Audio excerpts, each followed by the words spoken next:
इकडे दोघा जणांनी बसायचंय. पायके महाराज खुर्ची घेऊन जा, तुम्हाला खुर्ची घ्या आणि तिकडे बसा. किसनराव लाला खुर्ची घ्यावा आणि तिकडे बसावा. आपापली खुर्ची आसन बस. चला, फराळाचं झालं का? फराळ द्या. फराळाचं झालंय का?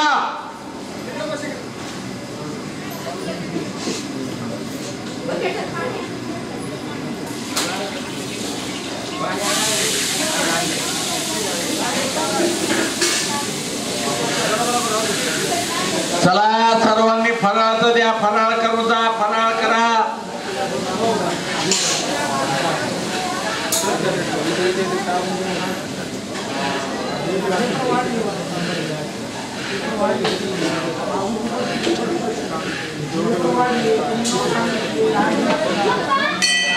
घेऊन जाते आपापली खुर्ची घेऊन जा तिकडे. ते पायके महाराजांनी तुम्ही दोघ जण बसा.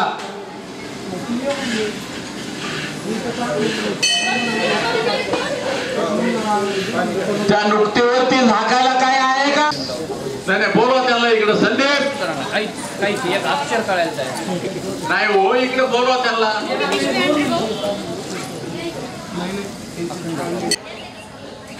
कळसाची मिरवणूक निघत आहे. बाजीराव कॉलनी या मिरवणुकीमध्ये सर्वांनी सहभागी व्हायचंय.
तुम्ही जाना. तुम्ही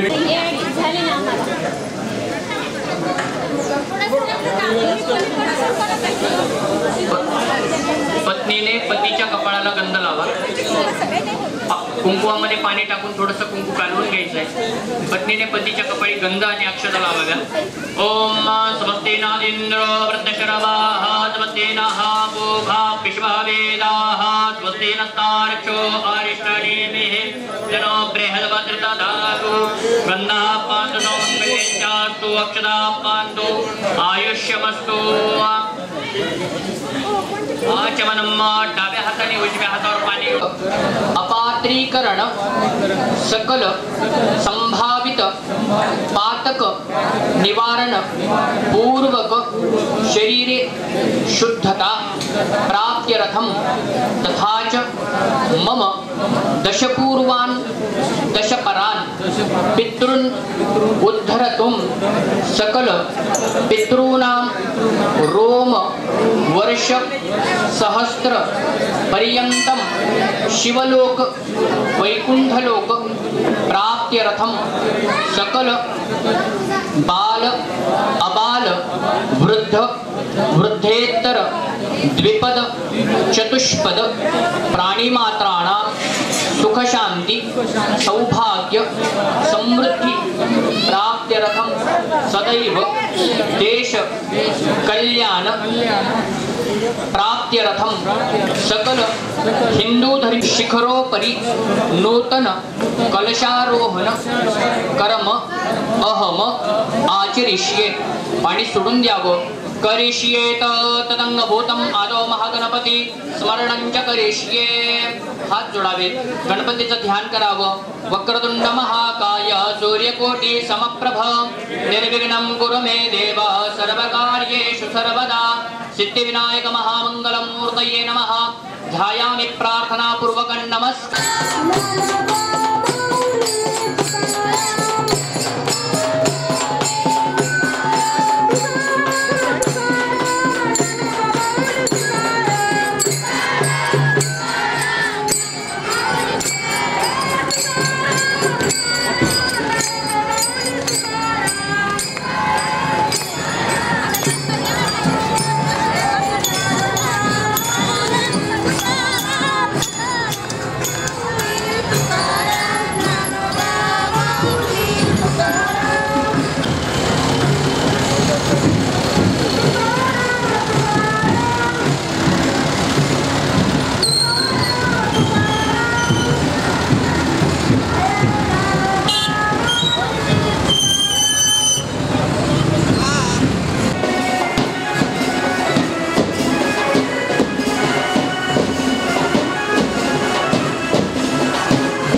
जय जय ज्ञानोबा तुकाराम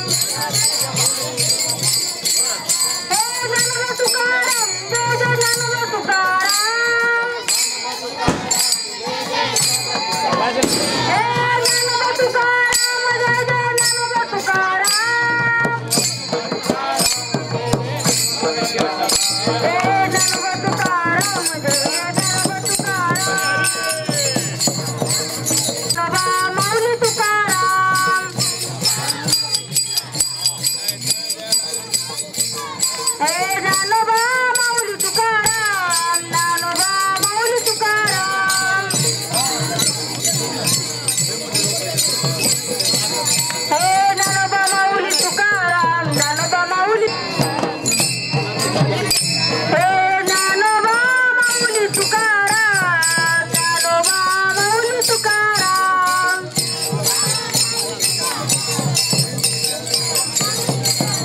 हे ज्ञानोबा माऊली तुकाराम ज्ञानोबा माऊली तुकाराम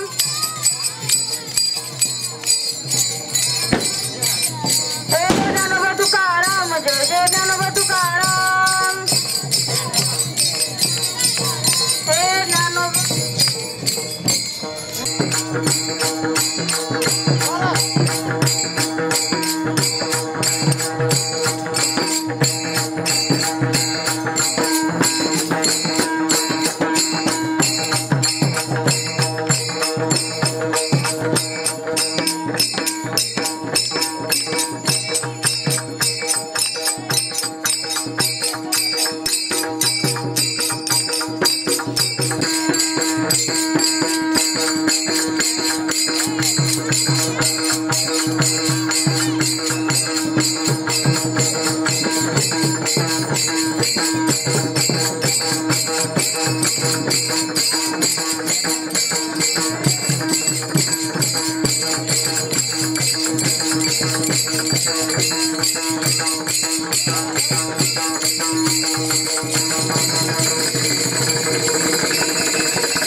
बोलू का आता? तुमचं लक्ष राहू द्या, त्यांचं सोडून द्या. भगवान शंकर भोळे म्हणावा तर ते चक्रवर्ती कस काय? प्रश्न आहे महाराज. त्यांना भोळं म्हणावा तर ते चक्रवर्ती पण आहे, आणि त्यांना नाथ महाराज भोळं पण म्हणतात आणि चक्रवर्ती पण. कसा विचार करायचा? मी जर आणखीन चांगल्या वातावरणात असतो तर आणखीन चांगल्या पद्धतीने विचार सांगितला असता. ऐका, संत श्रेष्ठ नाथ महाराज म्हणतात भगवान शंकर भोळ्या स्वभावाचे. दुसरं वर्णन त्यांच्या नामाचं केलंय, कारण वाचे वदता शिवनाम तयानं बाधी क्रोध काम. त्यांचं नाव वर्णन केल्यावर सुद्धा मंदिरात बोलू नका, माईक वर द्या. विठ्ठल विठ्ठल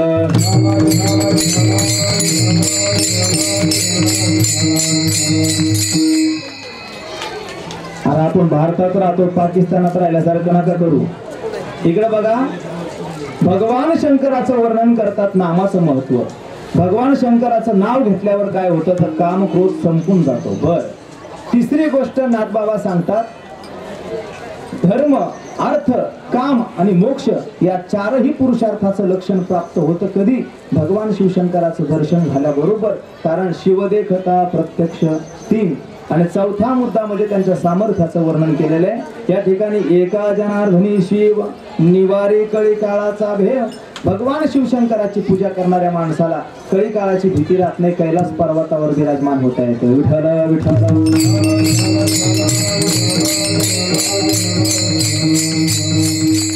साधा सोपा सरळ अभंगाचा भावार्थ तुमच्या पुढे मांडला. आता याच्यात महत्वाचा मुद्दा असा आहे, वर्णन कुणी कुणाचं केलं पाहिजे. कारण महाराज सासू जावयाचं वर्णन करते, बायको नवऱ्याचं वर्णन करते, आई ही लेकराचं वर्णन करते, बाप पण लेकराचं वर्णन करतो. पण वर्णन नेमकं करावं कुणी याला महत्व दिलं जातं. सांगू एक, आई लेकरावर प्रेम करते, वर्णन करते का? ते वात्सल्य झालं महाराज. बाप वर्णन करतो ते प्रेम झालं, गुरु वर्णन करतो तो लोभ झाला. आम्ही यांना शिकवतो. आता यांच्याकडून शिकवत असताना आम्हाला एकच अपेक्षा, यांनी कुठंतरी नाव केलं पाहिजे, चांगला घडला पाहिजे, आमचंही नाव झालं पाहिजे. लोभ आहे असो. तसंच या ठिकाणी सासू सुद्धा जावयाचं वर्णन करते. आपल्या मुलीला यांनी चांगलं सांभाळावा, 1 तोळ्याचा हार द्यावा, जीव लावावा, अशीच अपेक्षा सासूला असते. पण वर्णन कुणी करावं याला महत्व आहे महाराज. वर्णन एकतर वैर्याने केलं पाहिजे, नाहीतर वर्णन एकतर आपल्यापेक्षा उच्च लेवलच्या माणसाने केलं पाहिजे, नाहीतर आपल्या तुडी मुडीच्या तरी. आता या ठिकाणी नाथ महाराज वर्णन करतात. नाथ महाराज काय भगवान शंकराच्या तुडी मुडीचे का? नाही. कोण म्हटलं? महाराज देवच संत आहे आणि संतच देव आहे. तोडी मुडीचा विचार नाही. देवते संत निमित्त त्या प्रतिमा. देवच संत आहे महाराज. त्याच्यामुळे नाथ महाराजांनी वर्णन केलं, हे तोडी मुडीचे झाले. बरं, संत तुकोबारायांचं वर्णन कोण करतं तर वैरी करतात. म्हणे रामेश्वर भट्ट जिजा तुका विष्णू नाही दुजा. ज्याने आयुष्यभर त्रास दिला तेच तुकोबाराय, शेवटला तुकोबाराय तेच मंबाजी बुवा तुकोबारायांचं वर्णन करतात. असं वैर्याने वर्णन केलं पाहिजे. आपल्याला अपेक्षा आपलं कुणीतरी वर्णन करावा. अपेक्षा बाळगणं चुकीची गोष्ट आहे, कारण वर्णन करणारा सुद्धा चांगला पाहिजे. आता सासू जावयाचं वर्णन करते, किती लिमिट मध्ये असावा, काय असावा, याला एक उदाहरण इंगळे बाबा सांगायचे. बाबा म्हणायचे, 2 सासू अशाच गप्पा मारत बसल्या आणि गप्पा मारता मारता थोडा आवाज वाढवता का? माझा घसा खराब झाला, उद्याचे कीर्तन बंद होतील माझे. वाढवा आवाज. Hello hello hello. आवाज शेवटपर्यंत येतो.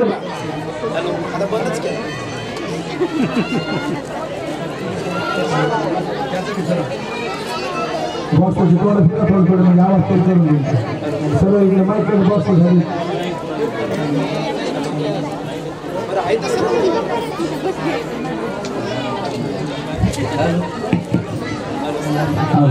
हॅलो.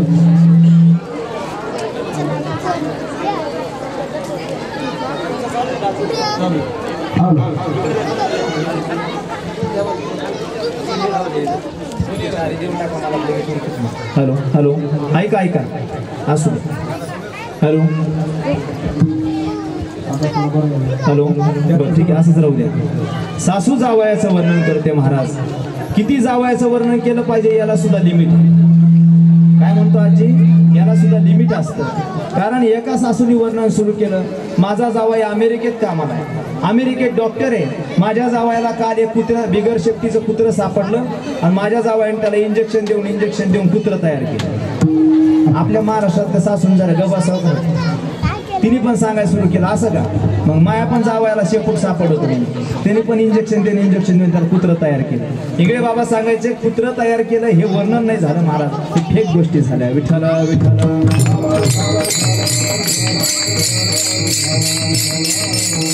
वर्णन संतांनी केलं महाराज भगवान शंकराचं वर्णन करत असताना असं सांगितलं, शिव भोळा भगवान परमात्म्याचा स्वभाव भोळा सांगितला. महाराज लक्ष द्या, थोडं शांतता बाळगावी. भगवान शंकराचा स्वभाव भोळा सांगितला. कशाच्या बाबतीत? भगवान शंकराच्या पुढे कोणता जरी साधा भोळा भक्त आला, त्याच्या पिंडीवर जरी उभा राहून नामस्मरण करत असेल, पिंडीवर बसून जरी देवाला नाव आठवत असेल, तरी पण देव भगवान परमात्मा त्याला प्रसन्न होतो. भक्तासाठी देव भोळा आहे, कारण भक्ताराचे पायापाशी दुर्जनाचे संहारी हा देवाचा स्वभाव आहे. दुर्जनाच्या संहारासाठी देव पुढे जातो, त्याला मारून टाकतो, परंतु भक्ताला सांभाळण्याचं काम करतो.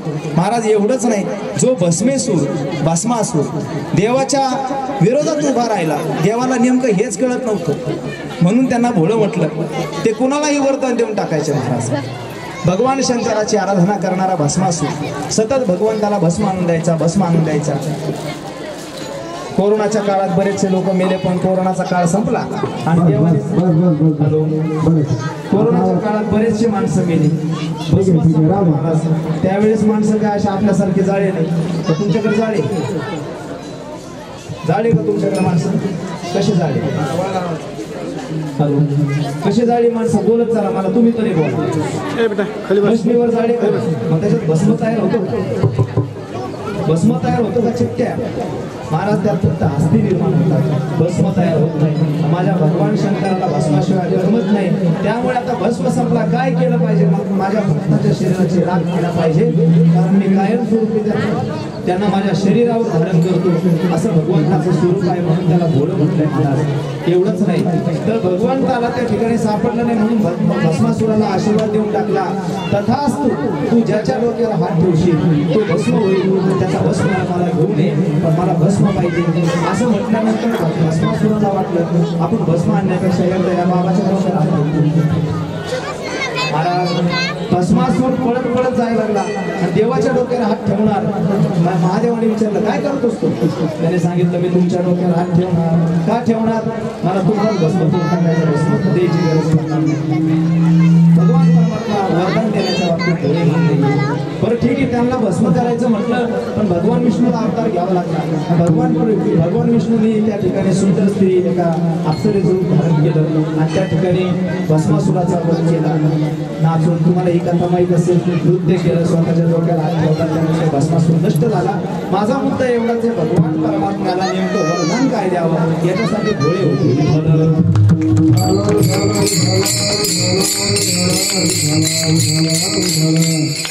आता हे कीर्तन नाही बरं का, रेतून आठवण चाललं. एक तर माझा आवाज मला यायला मी काय करतो असो. भगवान परमात्मा भोळे स्वभावाने होते, पण महाराज ज्या वेळेस धर्तीवर संकट आलं, ज्या वेळेस देवलोकात संकट आलं, ज्या वेळेस साधू लोकांमध्ये संकट आलं, त्या वेळेस भगवान शंकराची आराधना करून तारकासुराचा वध करण्यासाठी भगवान शंकराला तपश्चर्यातून उठावं लागलं. म्हणजे यांच्याशिवाय पर्याय नव्हता असं म्हणता येईल.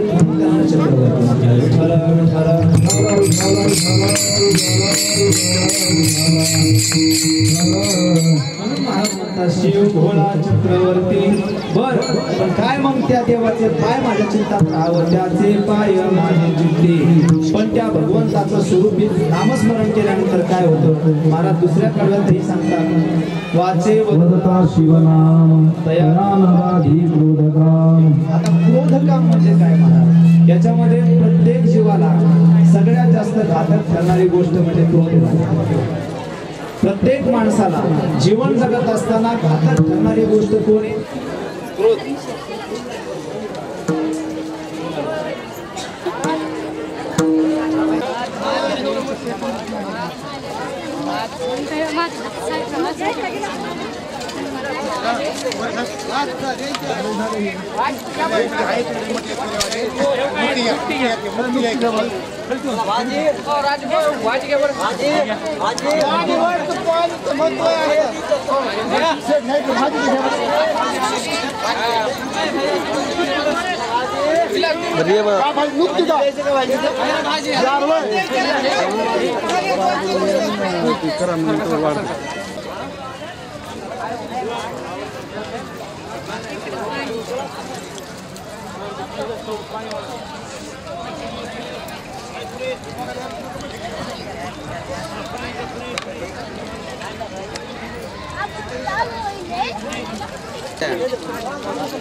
सर हाय गॅच करू नको असं खाली हातात धरून ठेवू नको असं ना असं काय पाहिजे तुझा पैसे घेतले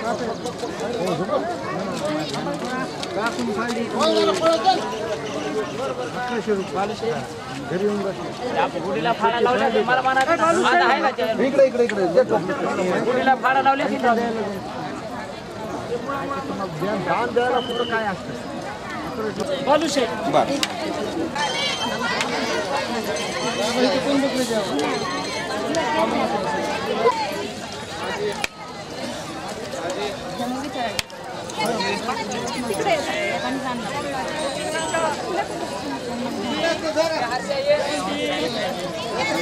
कुणाला पाहिजे का बुंदी सांगा बुंदी आली बुंदी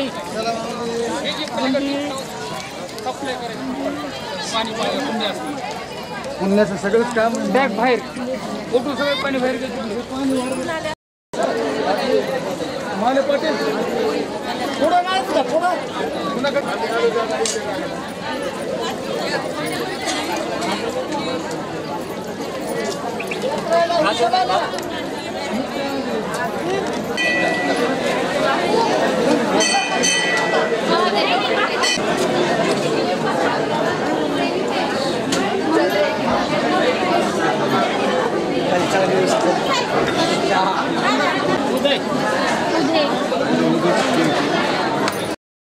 ताई जरा